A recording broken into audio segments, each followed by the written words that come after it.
សួស្តីអ្នកនាងអញ្ចឹងដូចជាខ្ញុំខាត់ចេញវីដេអូ voice over យូរហើយអញ្ចឹងអានេះគឺខ្ញុំមកមើល gameplay ហើយ alpha មកដែរជុយមើលទៅហើយយ៉ាស្ក Freya ស៊ីចាំងវាយមួយសិនវាយក្មេងទាំងពីរមួយសិនបាទពីមួយហើយវាក់ឈ្នះទៀត alpha ចូលតែ1-0យ៉ាហើយកន្លែងនេះស្អីដែរជុយទង្វើអ្វីហ្នឹង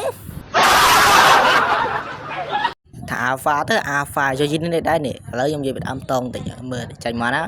បាទចាំមើលពីវ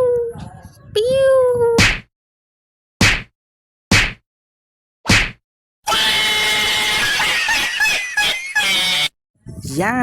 បាត់ទៅផ្លែនលេងមកលុយទាំងយ៉ាលបងលុយតែស្ដាយនេះវាយសិនវាយក្មេងឆ្លើយលុយតែផងយ៉ាបុះអាទីមកជាលើកទី1មិនធម្មតាទេបាទ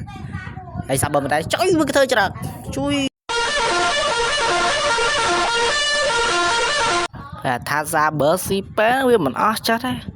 ហើយកន្លែងនេះមកទេ alpha មកទេនិយាយទៅតួអង្គកដែលតែអ្នកស៊ីប៉ែខុសគ្នាបាទមកនេះមកស្គីទី1ពួចហើយយី